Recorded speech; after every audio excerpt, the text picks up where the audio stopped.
Dr. Van Tuyl, super nice to see you. Thanks for joining me on the Mark Divine Show. It's a delight to be here. I'm really excited. Yeah, me as well. I mean, I was reading your background, and I think it's fascinating. I can't wait to talk about, um, you know, what a shamanic echo psychologist is or does. I mean, that's fascinating. And I have some experience with, the shamanic paths, I'm excited. I'm not your typical Navy SEAL, although many more are kind of getting into healing modalities with healing medicines and things like that. And we've been recommending therapy and mental as part of our mental training for years. But before we kind of dig into your specifics, your books and the work that you're doing, can you just give us a little bit of background and where'd you grow up and what were your formative experiences and mentors and what kind of got you on this path? Sure, I'd love to talk about that. I'm from Suriname, formerly known as Dutch Guiana. It's a little Okay, country right above Brazil. We speak right. Dutch there, one of the few countries where they don't speak Spanish. It's considered to be the most tree-covered nation in the world. And Really?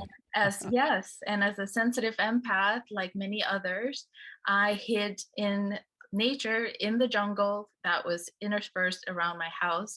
And I used to imagine that I was Mowgli. I was very intuitive, and I Mowgli from already the Lion King.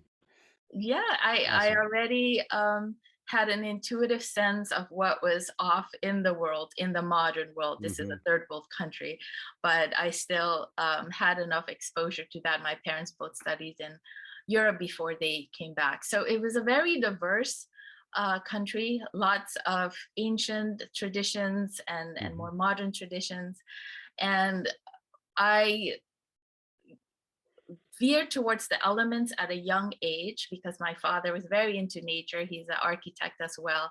Hmm. And I don't know if you know anything about the elements in Chinese Sure. Yeah. culture. Yeah, right. Yeah. And Taoism. and, and Ayurvedic as well. So that. Right. So the ideas of the generative Hmm. cycles and the Hmm. opposite. So I had a good inner sense of harmony and how things were supposed to work together, and Hmm. also when things were split. And Hmm. so sometimes, the conversation about all this stuff can get so woo and esoteric, but I think if we bring it down to just mind, body, heart, and soul, and Hmm. for me to connect this to air, fire, earth, and water. And Hmm. I already felt like my mother was too much fire, too much earth, too Hmm. rigid, sometimes too hot, and my dad was too water-like. And they would use language like that too, Yeah. Yeah. and be proud of it, right? The Well, I spirit, think that yeah. it's right when you study it from the Chinese perspective, which Mm, which I've done through qigong, mm, and the Ayurvedic or Indian mm, perspective, it makes perfect sense. But when it kind of got translated through New Age language here in the mm, West, it started to lose some of its integrity and grounding, and mm, I think that's why a lot of people think it's woo woo or kind of they discount it. yeah. I think the New Age era and languaging really turned a lot of people off. That's my Yeah, perspective. I don't yeah, know if you agree with that, but it's yeah. important to bring it back and to really ground it in the ancient teachings. Yes, and I have doubt.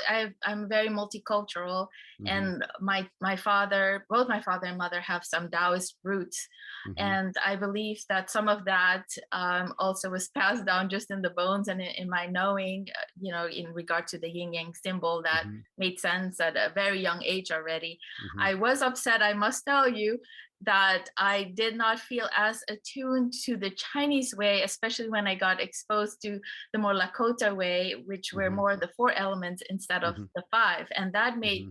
more sense to me. And I brought that home in Hmm. terms of my body, my sense of balance of the four Mm. directions. And like I said, the mind, body, spirit, heart, Did heart and you have soul. formal training of that down in Dutch New Guinea, or was it just like you said, all of No, your it kind was of more of what's passed intuitive? down from Yeah, the culture and I see. family. But I did have very formal training around the shamanic and the eco psychological energy medicine, Hmm. Buddhist psychology, all of Hmm. that through in the US after I got my doctorate degree. Mm-hmm. at the foundation of the sacred stream, and Yes. working with my own spirit guides and my own body sense, and just being exposed to, sweat lodges, things like that. It just Yeah. downloaded, and it was in a whole different framework, and I was very Mm-hmm. upset, struggling why it couldn't match because Right. I was very worried about culture appropriation, all of that, Mm-hmm. and I held back for years. So that Mm-hmm. was just an interesting aspect to it, but I think that was part of my training, Mm-hmm. to continue to be multicultural and integrative. And Right. um, So give us a sense, of your path from growing up down in that beautiful rainforest, or the most tree populated place on the planet, to kind of the Western world where you're now in Northern California. What was your educational path like? And, did your parents come up here? Was it just you? I mean, give us a sense for kind of yeah. how you ended up here. So, of course, as in all places, it was not free of crisis and Mm-hmm. issues. We left because of a cultural revolution, Mm. military coup. And I was only 13, 14 years old. And Right. I had my lifeline there. I had my soul sanctuary in nature, and moved to the concrete jungles of Miami. So Mm. that was a big adjustment. I was selectively mute. I struggled with being teased, and English not being my first language. I was, really retreating, but because of that retreating, I found that inner sanctuary within myself. Mm-hmm. So I now spell retreat TREET, and it has a lot to do with what I learned and how I retreated there. But Mm-hmm. my family, I'm not of a lineage of shamanic practitioners, healers, or any of that. Mm-hmm. Even psychology was like way out there. Mm-hmm. But you're going to become a psychologist and work Mm-hmm. with crazy people. So my traditional path, going to UC Davis, becoming a psychology major, and then a clinical psychologist, Mm-hmm. was already out there and the Mm-hmm. closest I could come to healing. But as I went through my education, I felt really conflicted because of some of the Western modalities Mm-hmm. and the Mm-hmm. ways in which trauma and healing, all of that was approached. Mm-hmm. And so that's when I had a spontaneous shamanic initiation, and breakthrough of so much wisdom coming through. And after my degree, my dissertation, it started with my dissertation when I went back home and studied more about these worldviews. But after that, I got my certifications in depth hypnosis and all Mm-hmm. of that, Mm-hmm. and integrated those two frameworks now. Right. You just mentioned a term, spontaneous shamanic initiation. Can you tell us about that and what that experience was like and what it meant for you? Yeah. So growing up in Suriname, I feel like in the Western world, or at least in the US, your ego mind is more online, and you're not even Mm-hmm. quite aware of that. Mm-hmm. And with Right. ego mind, I also mean, and not to poo-poo the ego mind, but this polarizing way of looking at reality, much more split. It's an Mm-hmm. important way. You're Mm-hmm. looking at reality, looking at what's pain and pleasure, life, death, all those success, failures, all those opposites. But in Suriname, there was a much more holistic, soulful way of integrating all these light and dark experiences. Mm-hmm. And so I felt really like I was clashing against some of these perspectives when I was in a doctoral study, a student.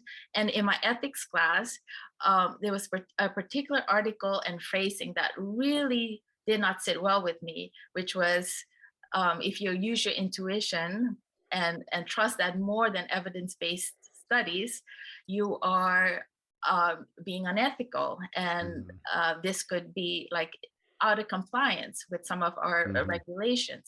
And so as a third year student, Mm-hmm. that was really, really bothering me because I Mm-hmm. did not know what I was in for.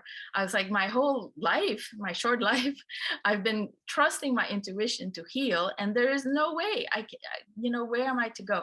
Yeah, So that seems like such an obviously flawed perspective, by the way, which I yeah, completely agree. I'm in my doctoral program right now, and I recognize that those are flawed and limiting belief systems that are baked into the scientific materialistic kind of Western way of education and medicine and everything. right, And so I just kind of exactly. like, smile and wave and know that it's actually the combination of, hard and soft, of East and West, Yeah. and Right. intuition and hard science. Because we've seen that Right. recently.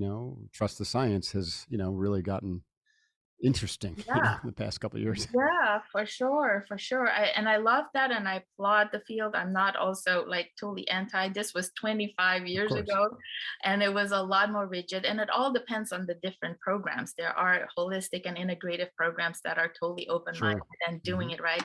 But my Hmm. particular program was heavy on the research, very Hmm. rigorous, and they had a point. I mean, there's a lot of uh, things that people think work based on their own personal experiences, but that Hmm.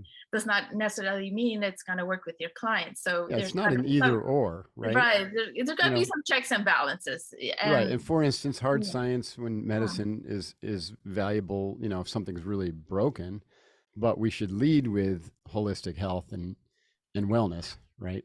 To right, make sure the right, system is healthy, whole, immune system's strong, the mind is strong, because the mind is what creates the body's conditions for success right, or disease, right? So start right. there, start with the mind, Yeah, start with nutrition, start with exercise, start with sleep, start with exactly. energy, and then you couple it with the Western science. You don't just ignore all that stuff. Right. The bias in my particular program in clinical psychology, it wasn't that they were against any of those interventions. They had a big bias on evidence based studies. And many of these evidence based studies did not have an interest in the holistic Right. ways and interventions. So it was like a vicious cycle. And especially if you're from other cultures and other ways, you're even more marginalized. So Right. what I ended up doing is like doing my own dissertation, my own study on what I thought was understudied, wasn't studied enough. But to go back to your Hmm. question about the Hmm. spontaneous shamanic initiation. So what I ended up hearing was this drumming and feeling it in my body, almost like a song that's Hmm. stuck in your head. I just had this repetitive Hmm. sound going in my head. And growing up in Suriname, that wasn't uncommon Hmm. for drummers and indigenous people to have ceremonies and have these sounds surround you and really fill you up with courage and energy. So I did not know why this was happening. I thought it had to do with the rainforest. I was very in tune with still the suffering and the things that were happening as a result of the coup and people struggling with money and this and that. So I thought it had to do with the rainforest Hmm. possibly, being sold and logged and losing that part of myself. But Mm. what really was at risk was my own connection to my true nature, my sacred feminine, all of that being at risk, and that I Hmm. really had to step out and speak about that. But I was terrified. I was terrified Hmm. that people would think I was hallucinating, or Hmm. I was psychotic, because all of this was not talked about very much. So Hmm. I kept it in. And I also have a history of censorship that happened the 3 years that I was still living in Suriname because of the military coup. Then I had, my whole history as a young child running into the rainforest, not talking to adults, not trusting them. Hmm. Then I had the selective mutism. So a lot was happening Hmm. internally that I was not daring to say out loud to my Hmm. mentors or anything. Who knows? Maybe they would have supported me. But Hmm. I graduated. I did my dissertation. I did feel like I got validated in terms of what the research was showing, which was very interesting, that people from Suriname do have this ability to think more complex, Hmm. where it isn't just being individualistic or collectivistic as Hmm. was shown Hmm. in the research. They could do both equally Hmm. well. Hmm. And that's exactly where I was coming from, where you could do this paradoxical thing. You could Hmm. think of life as good and bad, and these polarities, but there's still an overarching wholeness and a wise self, which is what Hmm. I refer to now as soul authority, helping you make those decisions. So in any event, I trusted that intuition more, and then got more vigorous training, and that really helped ease my mind in terms of Hmm. offering this to clients. That's terrific. I mean, it sounds not dissimilar to, a meditation practitioner, achieving like an awakened awareness state where they experience non-duality and recognize the unity and the Right, interconnectivity of all exactly. beings. And and are able to bring that and open in their heart, right? Which is where is considered to be the seat of the soul from the Yes, Eastern traditions. And then to be able to bring that back into their rational Western mindset and live with wisdom, with that integration, but and to be comfortable with the polarities of good and exactly, bad and whatnot. So it's just a exactly. different context, right? Cultural context, the shamanic path. I love But that. I love the Yeah. connection to nature too, that it doesn't you don't always find in the meditative traditions. Yeah, well, you're starting to see that more Right. often. There's a Mm-hmm. lot of research also showing, even looking at nature, looking at trees, what Mm-hmm. kind of impact that has going Right. outside, Mm-hmm. and sort of that whole nature deficit, and how to heal that. That's But right. what I'm adding to that is that, Nature baths.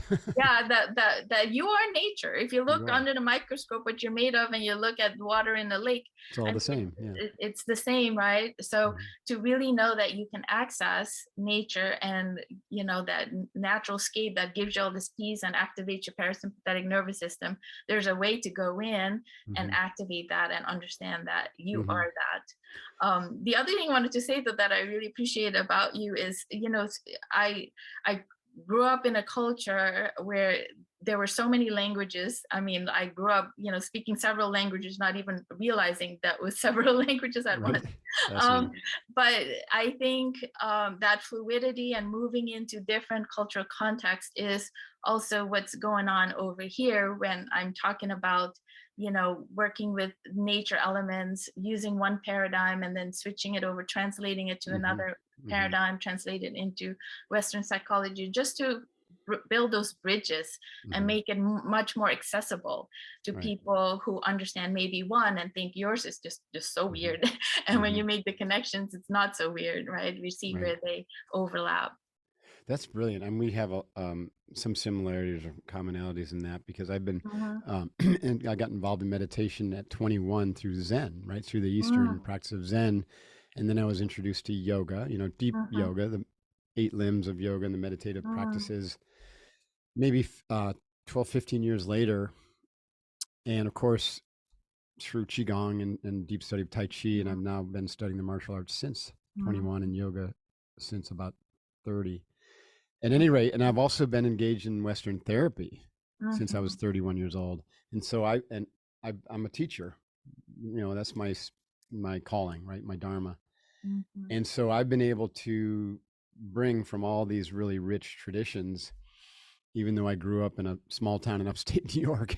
Right? It yeah, didn't matter, right? My spirit was able to connect to all these different traditions, and when I started teaching to Navy SEALs, I was like, oh, there's a synthesis here that's happening, and it was kind of forced on me because I couldn't teach them yoga and I couldn't teach them mm, Zen. They weren't interested, mm, but they were interested in mental toughness.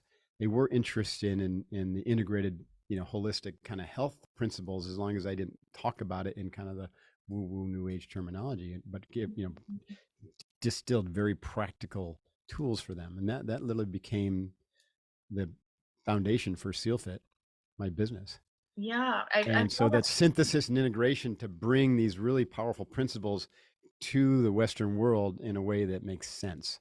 I think that's where a lot of the where it's been a big miss by the that. early teachers is because they brought it over with all the cultural trappings of Mhm, whatever culture it came from, whether we're talking about meditation or martial art or yoga, and it didn't really land with many people because they didn't understand it. It wasn't their culture, it wasn't their time.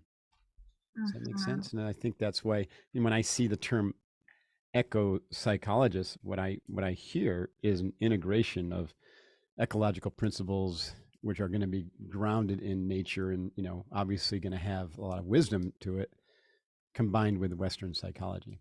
yeah, exactly. I come from a very rich background too. I was a dancer my whole life. In college, Mm-hmm. was in a modern dance troupe. Been doing yoga and also Tai Chi, not to the extent that you Yeah. are, but a good 20 plus years. Nice. I know the benefits, more Mm-hmm. vinyasa, Bikram, that kind of Mm-hmm. little practice. I really know the benefits of that. And I think it helps to have embodied understanding of what's off. And I'll Mm-hmm. if Agree. we segue into how I do therapy, it'll make a lot more sense. But Mhm, what I do was developed based on the feedback from my clients.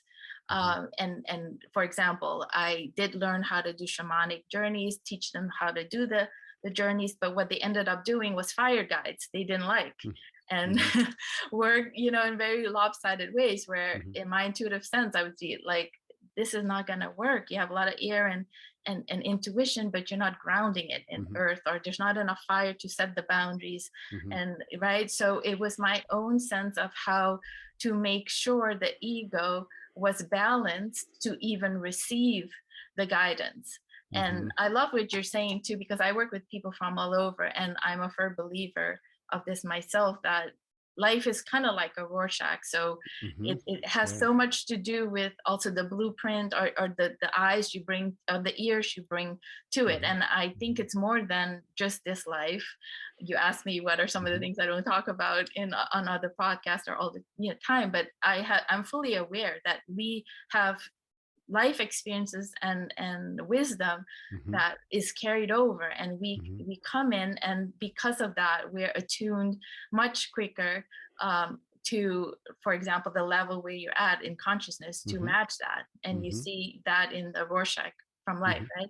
So so it has to do with my background and being very multicultural, but I think a lot has to do with also, being very fierce and wanting to maintain that what I already experienced. So it was definitely sort of a cycle and a feedback loop.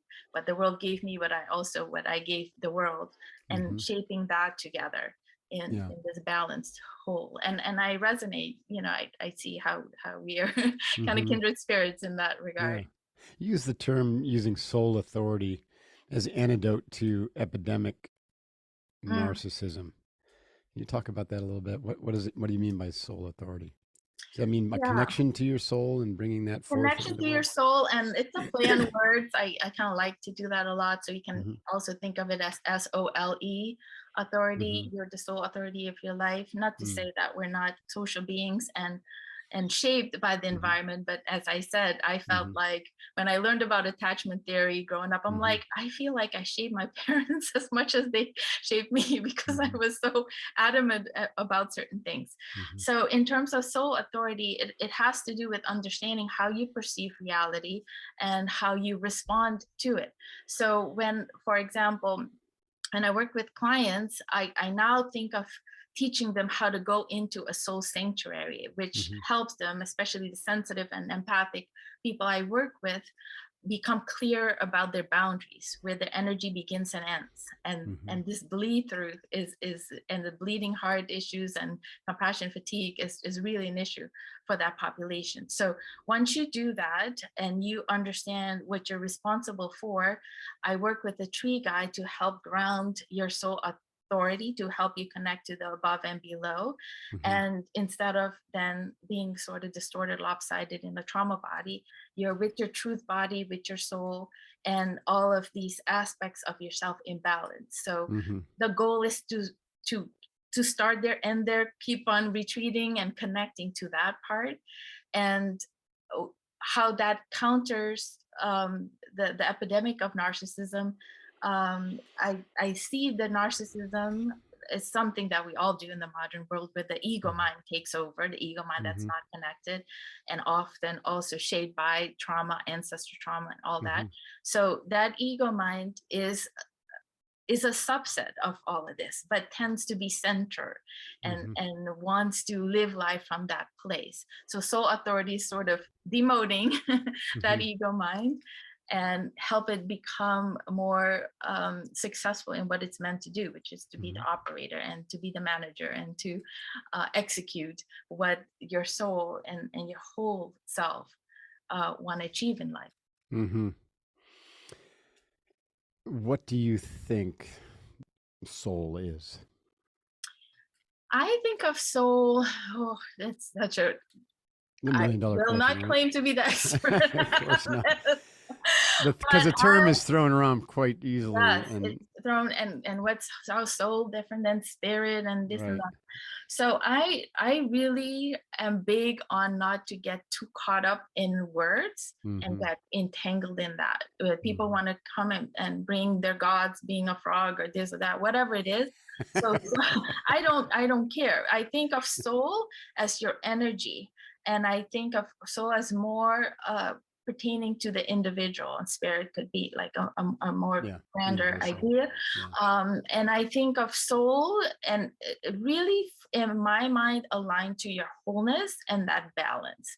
And it can go beyond the body. It is this energy that you can claim as yours. When I do meditations and shamanic journeys, it's very Mm-hmm. clear what soul is, because your guides will go to retrieve it here or there or everywhere. Mm-hmm. But eventually, now how I perceive it in that soul sanctuary, there's definitely a clear boundary between me and the outer world, uh, and in that alignment and in that protection, it's almost like a organ in a body. So there's a permeable boundary, but it cannot be too open or too closed. It's in Mm-hmm. inner connection with Mm-hmm. the bigger body, but you are responsible, and you can keep it as healthy as possible. And you working Mm-hmm. on the individual soul helps the bigger body, and the bigger body, what the bigger body does affects the individual soul.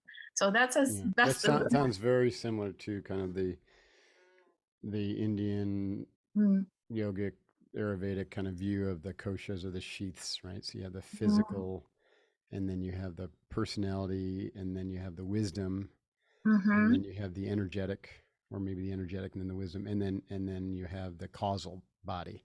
mm, And so the causal body would be considered this, the seat of the soul, or the soul, and that's the karmic energy that threads mhm, between lifetimes in that view. mhm, And so that comes in, and you make a claim that you can be born awake. And I think if you have an awakening in a prior life, and you end up choosing to come back as a teacher, healer, whatever, um, that would kind of align up with that theory, right? That your soul has already had that awakening experience. It comes back into the body, but you still got to work then through the genetic and epigenetic issues, mhm, right? mhm. For what you're given based upon the body that you're born in, or that you choose to be born in, right? And so this is where Yeah. it could take some time to like find that awakening again in this current lifetime, because of the traumas that you bring into this world, or that you experience. Yeah, for sure. And to update it with the times, modern times. And Right.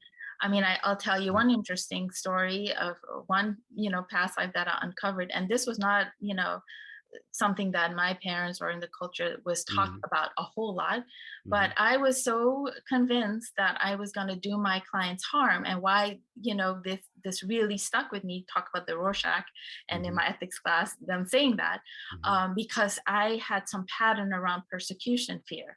So I Mm-hmm. had lots of nightmares and fears, like related to the board of psychology, taking my license or doing something wrong. And this all had to do with the past life persecution as a witch. And I Mm-hmm. I was repeating this fear and this trauma, not knowing that this was really at the root of it. But well founded. Yeah, but very parallel, right? Till Right. I Right. learn more, that I get to the bottom. Interesting. But what's interesting too, and this was a nuanced thing to uncover, and a little tricky. I had, when I was persecuted, I had a near-death experience in that past life, right before being persecuted. So I was really confused why I could understand and relate so much to people's near-death experiences in this life without going through any grave illness. And I could even spontaneously, in retreats and all that, really like refabricate sort of that Mm-hmm. experience. And even as a young child, would have dreams and stuff Mm-hmm. like that about death and waking up and understanding, consciousness going from one life to another. And it just made no sense to me, like why this was happening, till I Mm-hmm. uncovered, like right before being killed, I said to my, executors, like, go ahead, I'm just light. I was kind of like a little, um Didn't make it any a easier, I little bet. smart aleck Right. about it, so I had to do some healing around that too, playing it out. But yeah, it's just fascinating how Mm-hmm. that then repeats itself in this life in a Mm-hmm. modern context, Mm-hmm. with different players and different scenarios. But Mm-hmm. once I healed that past life, I was just completely at ease with doing what Mm-hmm. I did. And of course, nobody ever had a single complaint. Nobody had any issues with what I did in clinical psychology in this field. But my brain was completely focused on this pattern of Mm-hmm. how I would get in so much trouble. I would be put in jail. My family would be hurt. All kinds of things that had happened in that other life. That is fascinating. Back to this idea of being born awake, and you make the claim that you're seeing, or you believe that more and more people are being born awake. So Oh, tell us about that. I'm What's your evidence, or what's your feeling, That's or my what is evidence. why why is this Yeah, happening? yeah. I tell my husband sometimes because you're watching the news, looking at the world as it is right now, Mm-hmm. and he sometimes just like things. There's something wrong with me that I'm so Mm-hmm. positive and look at things differently. And I say, you know what, I should tell you a little bit more because I hold all this in confidence. But I work with UC Berkeley kids a lot, and a lot are they're so young, 18, 19, like you said, 20, 21. And here I am, I've worked on this model, refined it, and done all these things, tweaked it based on Mm-hmm. hundreds of people. I Mm-hmm. have this beautiful, like, elegant, seamless model now after like decades. And they just go on the web and they go sift through things and look at what's available, then find me. They say spirit guided them to me Mm-hmm. and that they really like my model, and they do Mm-hmm. this whole analysis what's right with my model. And and Yeah. where did you Huh? learn this? And they're Right. like, online. Right? I'm like, what you're seeing online is not what a lot of people are seeing online. But Exactly. You're not on Facebook doom scrolling. but I get Yeah. it because I was And, there. How I would see things that not what other people see, but they sift through it all, and and then we do the work. And I am also an empath, so in the meditation I can feel their energy, mm-hmm. and boy, are they aligned, they're alive. Mm-hmm. And yes, they come with a lot of trauma and hardship, and what people see is totally not what I see. Yeah. But then I boost them and I reflect what I see, and they feel very validated. And I know they're going to be the new leaders. And Mm-hmm. the fact that I'm crying and emotional about it is all Mm-hmm. the evidence that I can No, I think provide you. But it's really neat to see that and to have this discussion, because I've come across the same the same thing both with younger generations, and other therapy or other professions. For like the term indigo children. Have you heard that? oh Right, yeah, that's a California term, right? yeah, Exactly. And my son is an indigo child. Like he yeah. is like got this massively open heart. He's completely anti like ego Western linear thinking. Like he just doesn't do school stuff because it doesn't No, it doesn't resonate with his frequency. But he's got this massively open heart and this big spirit, and he was just born that way, right? And we adopted him, right? He's part mm, Hawaiian, right? He's a really mm, fascinating kid. And also, I've had many spiritual teachers say, "Yeah, we're entering this age. We're coming out of the dark age of the Kali Yuga, which is the Indian or the Hindu mm, tradition or the yoga tradition of these ages that we go through. And the Kali Yuga is the darkest, right? It's the mhm, most material, and which ends up mm, being the most mhm. violent and greedy and egoistic. We're Yeah. coming out, and so people are being born at a higher vibrational frequency. They're born, at universal love, you know what I mean, as opposed to, Mhm, you know, and so they find a easier time healing from childhood trauma because mhm. they're already a higher vibration, right? And Yeah. they resonate with those, and so that's kind of fascinating. Um, and they also say the epicenter of the spiritual revolution or evolution is America, Mhm, because all of these transplanted um, philosophies, like we're talking about, Buddhism and yoga and everything, are given life by this new generation of mhm, teachers who are then spreading it via the internet back across the world, mhm. scaling consciousness. And that's one of the terms I use for our teaching. Our mission is to train 100 million people in this Mm, integrated vertical development, evolving your character and consciousness toward a world-centric care and concern and compassion. And it's the first time that we know of that we can scale that.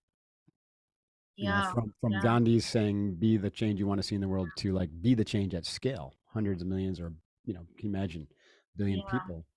It'll change things because it's consciousness. We have like 7.8 billion worlds. Really, it's not one world. It's 7.8 billion people Mhm. experiencing a world that is of their own creation, and they mistake the world outside as something as real. But the reality is, when they open your eyes, that's their world. And so, if you change your world internally, then your world changes externally. And imagine 100 million and a billion people changing the world internally. What would the external world look like? A lot Yeah. less violent, a lot more trees. Yeah, no, yeah. Oh boy, it's a beautiful mission, one that I'm on. I wanted Yeah. to respond to the the indigo child that you have. That it brings back memories, because I would go through my head like a good 20 years ago, asking myself all the time, is this ego or is this indigo? I I was like sort that. of discovered by this healer, this mystic, after I finished my doctorate degree, the first retreat that I went on, the first sweat lodge. Anyway, Hmm. that's how I discovered the book. He told me about it. I read it in one night. It reminded me a lot of what my mother would also say in Dutch, that I was eigenwijs, and eigenwijs means own wisdom in Dutch, Hmm. but it could be a compliment, but Hmm. it could also be like you're stubborn as a mule, right? So Hmm. even as a child, I would have to ask myself, am I really being stubborn, or am I being really fierce and honoring Hmm. my own wisdom? And does my mother need to Hmm. change? Is my mother the one who's stubborn? So that was a back and forth, and I think my whole soul authority model is because I honored this checks and balances and wisdom, wanting to not do harm, because I was preoccupied and almost even obsessed with harming people with this. Hmm. So that's been an interesting situation in my case. A lot of something else about my past life too, I did a lot of diversity training and multicultural Hmm. um, Hmm. psychology, and was really focused on helping people who are marginalized. I Hmm. still do that, but the reason why I shifted to eco psychology and more of the soul authority, even though that can sometimes also be triggering, because Hmm. it can be in line with the rhetoric, or the conversations about us being colorblind and not Hmm. really seeing what's happening, with all Hmm. these different cultures and their ancestral trauma and this and that. Hmm. So it's really a balancing act, where I say, try to be 1% in your wholeness, and at least 1% more in your wholeness than your wounding, but don't dismiss or bypass the wounding, because all that needs to be composted. And I think what you're Hmm. seeing in the US too is a whole diversity of people, right? Hmm. Where these youngsters, they are benefiting. It's an evolution of consciousness, so Hmm. they're benefiting from all that's composted. But there's also a whole lot that isn't composted, and where Hmm. we do have to understand the trauma and really, tell those stories, right, and empower people who've suffered from that.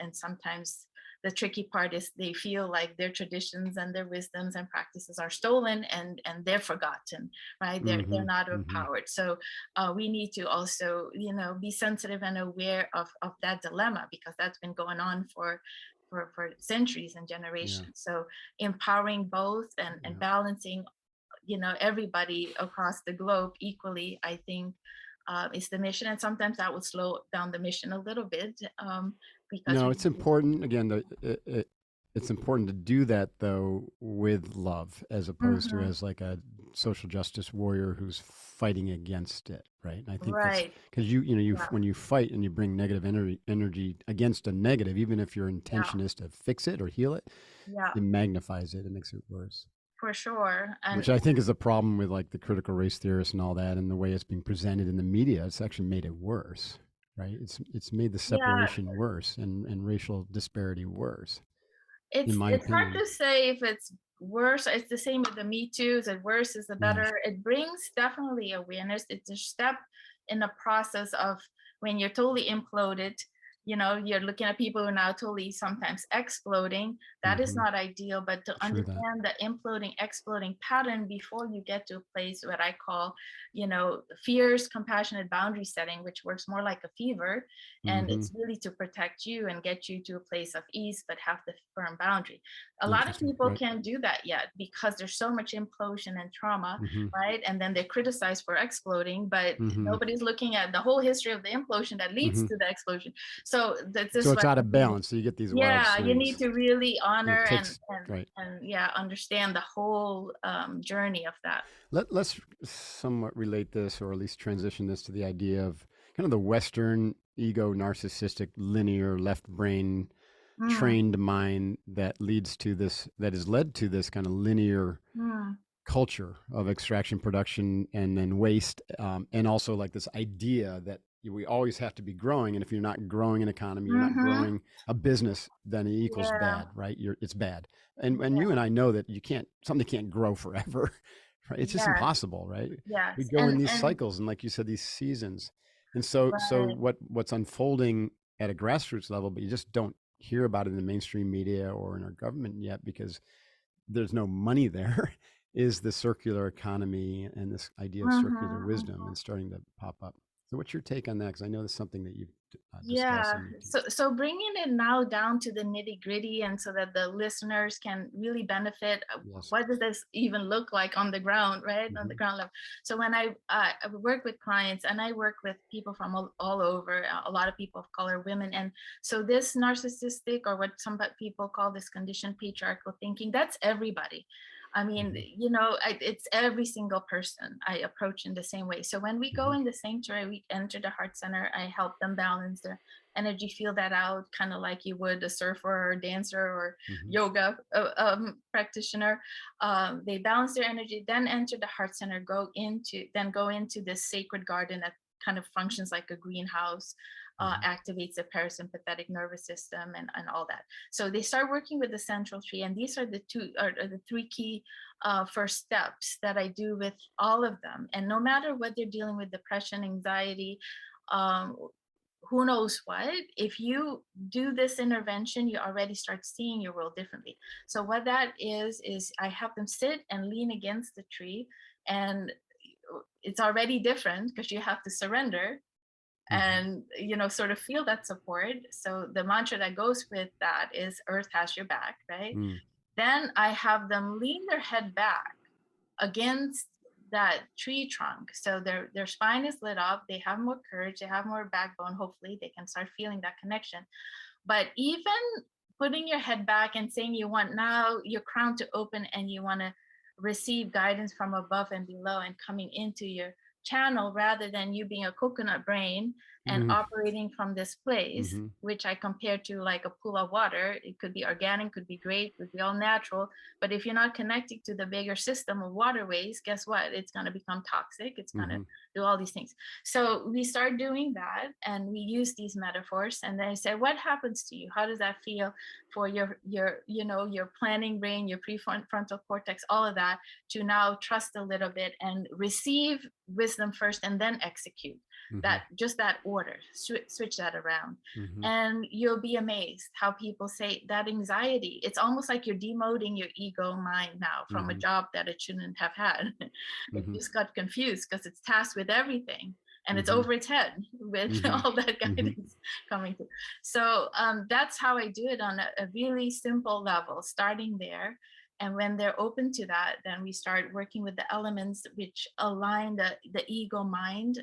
I specifically target where the ego mind tends to Mm-hmm. mess up, which are the usual false stories, trauma often informed, then boundaries, lack of that, the implosion Mm-hmm. explosion pattern, the repetition of that being violated, not being grounded and actually practicing listening from earth how to do that, and then water, how Mm-hmm. to grieve, how to listen to the emotions and make sure the emotions are not a flash flood, but really moving through the whole cycle of your body and wisdom. Mm. So back to being the change, right? So people Mm, then allow this energy to flow. They're connecting heart and mind. They're accessing their wisdom center, and this is going to lead them to make much better choices in their Yes. daily actions, such as being aware of, a circular economy and the importance of Yes. making sure that we're not just consuming our way into, Yeah.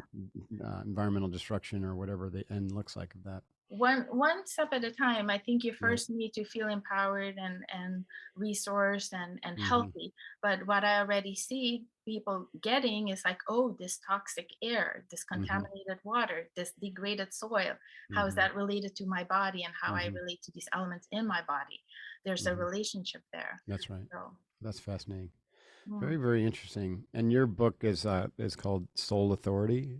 yes. Is that the more recent one, or did your Yes, that memoir is the come out? more recent Okay, one. Liberatory tools for healing from trauma patterns and restoring trust in your heart compass. awesome. And where can folks learn more about you and your work?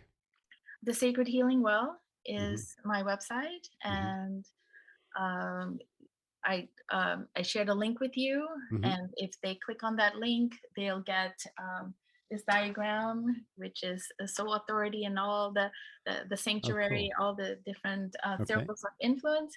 And they also can download a meditation where I'm reading from my book and guiding them into the soul sanctuary.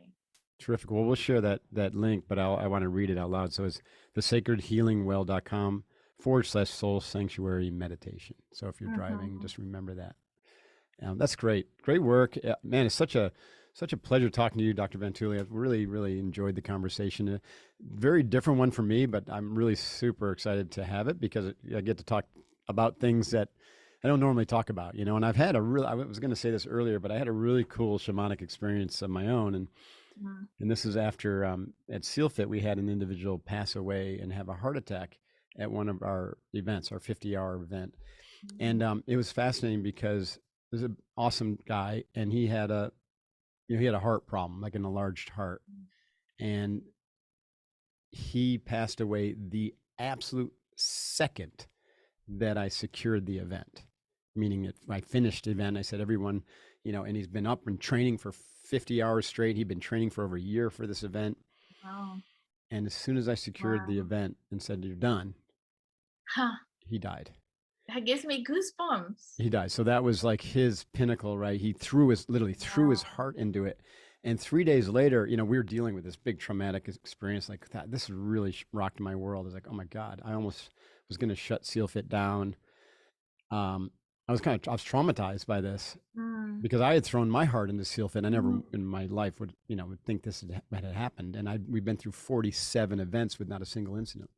So, Mm. anyways, 3 days later, I was leading with my stepdaughter a yoga retreat down in Mexico because we also have a program called Kokoro Yoga, heart, mind, action yoga.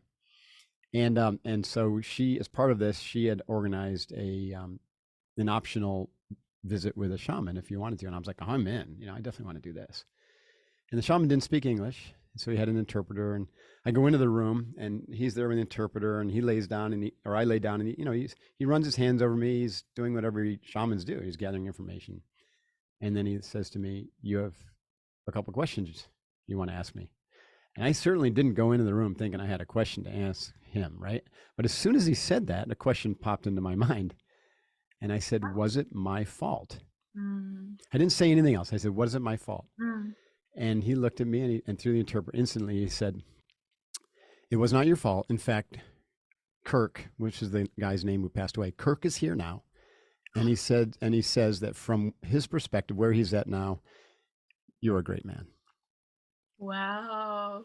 Oh my And gosh. Yeah. and then he said, and there's another individual here too. His name is Antoine. And I was like, oh, really? He says, yeah, it's your protector. He's your protector. Wow. That And I that was like, okay, wow, I guess I've yeah. got a spirit a Yeah, guardian here. and maybe from Kirk's perspective, that's the best way to go, man. Yeah, I mean, it He really, could not really, have planned that better. because I'd read about that. I don't know if at the time I had ever done any medicine, but since then I've experienced with ayahuasca Mm, and a few other, psilocybin, largely in the context of mm, veteran healing and making sure that, mhm, everything's good in mhm. my brain. Because after 20 years of being a Navy SEAL, right, everyone's got to have to deal with that, something Yeah, traumatic, right? TBI and whatnot. But yeah. anyways, that was the first time that I was like, wow, I have to really, really think about this. and Yeah. be open to non-physical being like Wow. evident, like right here, right now. It's not somewhere else. It's not up there. It's like Yep. ever present, and it's Mhm. just non-physical. And we have a Wow. non-physical aspect of us as well, which you call the soul. You know. Yeah. No, I feel the resonance and, sort of the outside, shape and coverings does not, Hmm. it doesn't deter me. I can feel that. So Yeah. that's a beautiful story. Thank you so much for sharing that. I've Yeah. Yeah. I had don't so think I've many ever shared wild that before, but experiences. it's cool, huh? All right. Well, thank you again so much, Dr. Van Tuyl, and we'll send folks your way. Go visit Dr. Van Tuyl at The Secret Healing Well. thesacredhealingwell.com, right? Thesacredhealingwell.com. Yes, Get that's a correct. copy of her Thank you book, so Soul much, Authority. Mark. It was a delight. Yeah, likewise. Thank you very much. Hoo-yah. Take care.